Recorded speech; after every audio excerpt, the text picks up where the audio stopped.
वो तारिक जमील साहब कैसे कह रहे होते हैं, मेरे दोस्तों, मेरे भाइयों, मेरे बड़ों, मेरे छोटों, उसी तरह मैं आप लोगों को कह रहा हूँ, मेरे भाइयों, मेरे दोस्तों, स्टॉक एक्सचेंज को सीखो, स्टॉक एक्सचेंज में ट्रेड करना सीखो, स्टॉक एक्सचेंज में काम करना सीख लो। आपके वारे नहीं आ रहे हो जाएंगे, लेकिन सीख लो।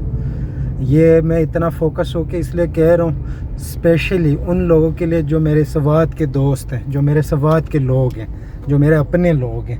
उनको मैं इसलिए एडवाइस कर रहा हूँ, हमारे पास इधर वैसे भी सवात में ना इतने कोई प्लेटफॉर्म्स वगैरह नहीं होते। दूसरी सबसे बड़ी बात ये, जो सवात के लोग हैं, जो मैं आजकल कोई पीछे 8-10 महीनों से रेगुलर इधर रह रहा हूँ सवात में, तो मुझे ये एनालाइज़ हुआ है कि सवात के लोग अपने ऊपर स्किल के ऊपर स्किल सीखने पे कोई ना इन्वेस्टमेंट करते हैं, ना उस पर टाइम लगाते हैं, ना जान लगाते हैं। सवात के लोग ज़्यादातर अगर अनस्किलफुल रहते हैं, स्किल्ड नहीं होते हैं उसमें। उसका मैं एग्जांपल इस तरह देता हूँ, देखो आप मिंगोरा सिटी में घूमते फिरते हो ना, तो आपको आइडिया हो जाता है कि इधर मिंगोरा में कितने ज़्यादा रिक्शे हैं, कितने ज़्यादा रिक्शे। ये जो लोग इधर रह रहे हैं उनको पता है। अब अगर इसके पीछे आप सोचें ना, तो लोगों में स्किल नहीं है, लोगों ने स्किल डेवलपमेंट नहीं की अपनी, स्किल्ड काउंसलिंग नहीं की हुई अपने ऊपर पैसे नहीं लगाए हुए, अपने ऊपर टाइम नहीं लगाया हुआ, तो वो विदाउट स्किल बड़े हुए हैं। अब मार्केट में बच्चा आज 18-20 साल का हो तो उसके पास स्किल नहीं है, तो उसने रिक्शा ही चलाना है। सबसे ईजी जो चीज़ अवेलेबल, सबसे ईजी स्किल रिक्शा चलाना, मेरे ख्याल में कोई ख़ास स्किल नहीं है, तो कोई भी सीख जाता है। तो इस तरह की चीज़ों की तरफ लगे होते हैं। अगर इधर स्किल होता, तो स्किल का मतलब मेरा ये नहीं कि उसने कोई बड़ा एजुकेशन, कोई बड़ी डिग्रीज हो उसके पास, स्किल प्रोफेशनल स्किल्स होते हैं, वो इंसान सीख जाता है। उसके लिए स्कूल जाना, यूनिवर्सिटी, कॉलेज जाना कोई इम्पोर्टेंट नहीं होता, लेकिन कम से कम पता तो हो ना बंदे को कि मैंने क्या स्किल सीखना है। तो मेरा अपना यहाँ सवात के लोगों से, स्पेशली जो मेरे अपने लोग हैं इधर के, मेरा बड़ा दिल दुखता है। मैं चाहता हूँ कि हम सब आगे बढ़ें।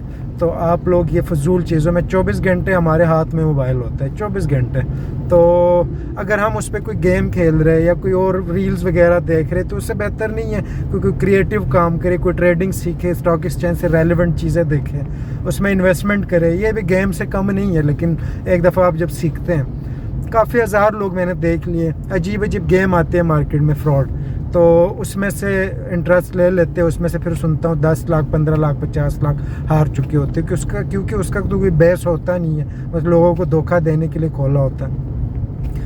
अब बात ये है कि मेरे भाइयों, मेरे दोस्तों, मेरे सवात के अवाम और सारे पाकिस्तान के जो यूथ हैं, आप लोग इंटरेस्ट लें स्टॉक एक्सचेंज में, इसमें इंटरेस्ट लेना शुरू करें। देखिए इंडिया जो है ना, इंडिया हमसे इस चीज़ में काफ़ी अवेयर है। एक तो इंडिया का जो स्टॉक एक्सचेंज, वो हमारे से काफ़ी मैच्योर भी है, वो T+1 पे काम कर रहे हैं, हम T+2 पे कर रहे हैं। हम भी वैसे पाकिस्तान स्टॉक एक्सचेंज में 2006 से T+1 पे कन्वर्ट हो रहे हैं। इस पर मैं एक छोटी सी वीडियो बना दूंगा, इसका क्या मतलब है। एनीवेज, ये है कि जो यूथ है उधर की, मैं ज़्यादातर फॉलो करता हूँ इंडियंस को, इंडियन स्टॉक एक्सचेंज को मैं एनालिसिस के लिए फॉलो कर रहा होता हूँ। तो उधर के जो लोग हैं जो इन्वेस्टमेंट करते, बड़े यंगस्टर्स, मैं बड़ा हैरान हो जाता हूँ कि यार जी इतने कम उम्र में ये इतने इन्वेस्टमेंट्स कर रहे हैं, पोर्टफोलियो मेंटेन किया हुआ है, तो ये कोई मुश्किल काम नहीं है। अब हमारा मसला ये, हम पाकिस्तानियों को और बिलखुसूस स्वात के लोगों को, इनको आप सीखने का कहते हो ना, तो हाँ नहीं, ये तो पता नहीं क्या करना पड़ेगा मुझे।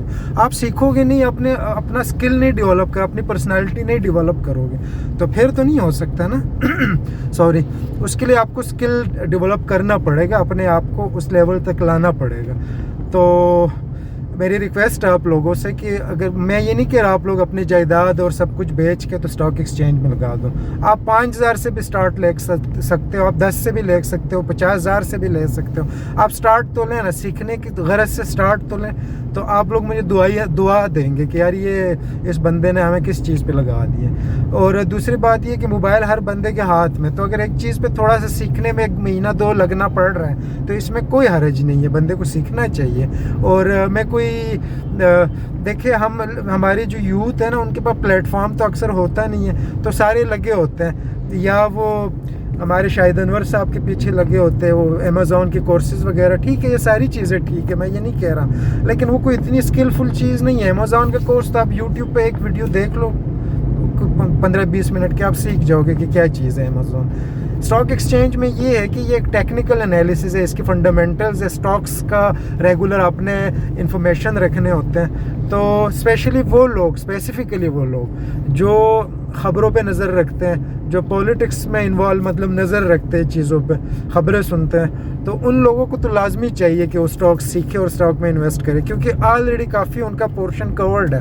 उनका सिर्फ ये है कि अपना जो ख़बरें और ये न्यूज़ जो अपने आप को अपडेट रखते हैं, उनको एक थोड़े से एक और एंगल से भी अपने आप को अपडेट रखना पड़ेगा, तो अच्छे डिसीजंस ले सकेंगे, इन्वेस्टमेंट कर सकेंगे।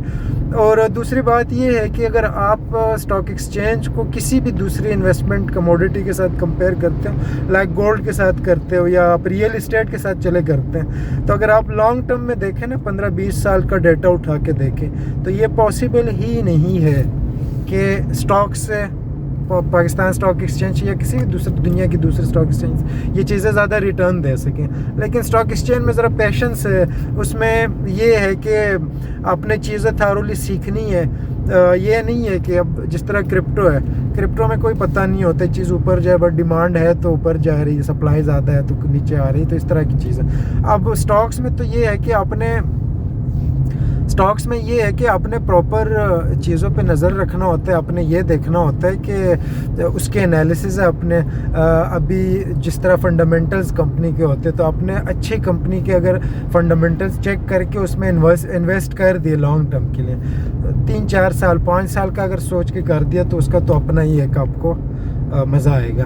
दूसरा ये है, लेकिन उसमें शर्त ये है कि इस तरह नहीं कि आपने बस देख लिया, वॉच लिस्ट में देखा और कोई भी कंपनी उठा के इन्वेस्ट कर दिया, नहीं।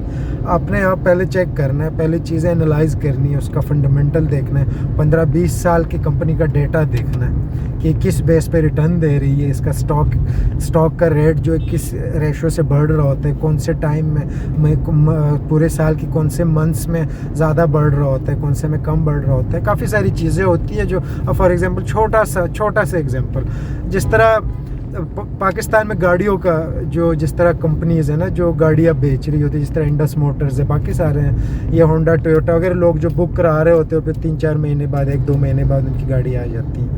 तो ये मेरी अपनी पर्सनल ऑब्जर्वेशन है, एनालिसिस है मेरी, मतलब मैंने कोई वो नहीं किया, लेकिन मैं अपनी ऑब्जर्वेशन बता रहा हूँ कि नवंबर दिसंबर के महीने में इन गाड़ियों की सेल कम होती है, फिर जनवरी में ज़्यादा, क्योंकि जो बंदा नवंबर दिसंबर में भी गाड़ी लेना चाह रहा है, वो कहता है कि यार 1-2 महीने वेट करे ताकि मुझे अगला मॉडल मिले।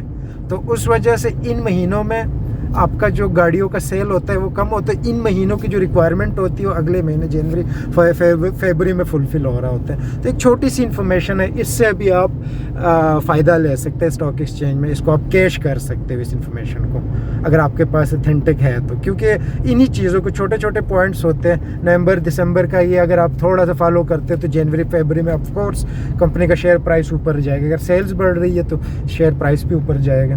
तो शॉर्ट टर्म इस तरह की चीज़ें होती है जिस पे आप डिसाइड करते हो तो बड़ा अच्छा आप कमा सकते हो। तो एनीवेज़ मेरी कोशिश है कि मैं अपने सवात के लोगों को ट्रेन करूं और उनको सिखाऊं। इस पे मैं एक वर्कशॉप भी कंडक्ट करने का सोच रहा हूँ, ताकि ये हमारे सवात के लोग जो है ना, जो शॉर्टकट के चक्कर में होते हैं हर टाइम, कभी आरजे वाले आते हैं इधर करोड़ों अरबों रुपए उठा के चले जाते हैं हमारे इन मासूम लोगों से, कभी बैटरीज वाले कोई आए थे उन्होंने करोड़ों अरबों रुपए ले लिए। इस तरह ये डबल शाह की तरह के लोग आते हैं और हमारे सवात के जो लोग विदाउट एनी एनालिसिस, विदाउट ये पूछना कि भाई इन पैसों पे ये बंदा कर क्या रहा है जो कमाएगा, वो जो वेल्थ जनरेशन एक्टिविटी होती है उसका पता ही नहीं होता। बस ये सुना होता है कि अगला इतना इतना रिटर्न दे रहा है, फलाना को दे दिया, फलाना को दे दिया तो मुझे भी दे देगा। तो ऐसे नहीं करना चाहिए, बंदे को चाहिए कि वो सीखे, स्टॉक एक्सचेंज सीखे, ज़बरदस्त इन्वेस्टमेंट है। अगर मैं आपको लिख के दे सकता हूँ, अगर आप कोई अच्छा स्टॉक उठाते हो ना तो 1 साल रखते हो ना तो 20-25% रिटर्न वो दे जाता है। अगर आप कोई ट्रेडिंग नहीं कर रहे, कोई परचेजिंग सेलिंग नहीं कर रहे, सिर्फ आपने रखा हुआ है, तो इतना तो दे ही जाता है स्टॉक एक्सचेंज साल का 20%, बहुत कम बता रहा हूँ। लेकिन अगर आप लोग कह रहे हैं, ट्रेडर्स जितने भी होते हैं 10% ट्रेडर कामयाब हो जाते हैं, सीख जाते हैं, 90% नहीं सीखते। तो उसके पीछे लॉजिक ये होता है कि वो अपनी ट्रेडिंग इमोशंस जो होते हैं ना उसको कंट्रोल नहीं कर सकते। एक डील में लॉस हो गया तो उसी टाइम उसको अभी ना क़यामत टूट पड़ी है कि मैंने अभी ये लॉस रिकवर करना है। आप मार्केट के साथ नहीं लड़ सकते, जितना मर्ज़ी आपके पास पैसा हो, जो मर्ज़ी हो, मार्केट के साथ लड़ना नहीं है, बाज़ार को सीखना है, बाज़ार से इंफॉर्मेशन लेनी है, उसमें जितना मनी, जितने पैसे पड़े उसको थोड़ा थोड़ा करके यूँ ग्लास से निकालने हैं। तो आप जब ये चीज़ सीख गए तो फिर आप ट्रेडिंग करेंगे और आपकी लाइफ इजी हो जाएगी। आपके पास अगर इतना आपका पोर्टफोलियो बन जाए कि वो पोर्टफोलियो आप यूज़ करते हैं, थोड़ा बहुत ट्रेड करके आप पूरे अपने महीने के जो एक्सपेंसेस हैं वो निकाल सकते हो। तो बैठ के आराम से, लेट के, बल्कि बैठ के क्या, लेट के सुबह उठ के आँख खोलते हैं, उठा लो, खोल लो कि क्या चल रहा है, क्या हो रहा है, काम है ना ये, और आपका टाइम आपके लिए फुली अवेलेबल है। तो सीखे ऐसे, बड़ी अच्छी चीज़ है ये। हमारे जो अमेज़ॉन और ये चीज़ें, ठीक है, ये सारी चीज़ें अच्छी चीज़ें हैं, मैं ये नहीं कह रहा क्रिप्टो हो गया, लेकिन ये एक जेन्युइन रियल इकोनॉमी में इन्वेस्टमेंट है। आपको अपनी इन्वेस्टमेंट नज़र आ रही होती है, आपको पता चल रहा होता है कि ये जो मेरी इन्वेस्टमेंट है इससे क्या कमाई हो रही है, कंपनी किस एक्टिविटी में मेरे पैसे लगा रही है। तो सीखे इसे, और इंशाल्लाह मेरी कोशिश है कि मैं अपने लोगों का इसमें बहुत हेल्प आउट करूं। अगर मेरे पास एक स्किल है, मैंने सीखा है, मेरा प्रोफेशन है, और मेरे पास जो मेरी क्वालिफ़िकेशन है वो भी रेलेवेंट है इसी से, तो क्यों नहीं, अगर मेरे वजह से मेरे लोगों को फ़ायदा पहुंच सकता है तो I will try my level best कि उन्हें फ़ायदा दे सकूँ। थैंक यू, अल्लाह हाफ़िज़।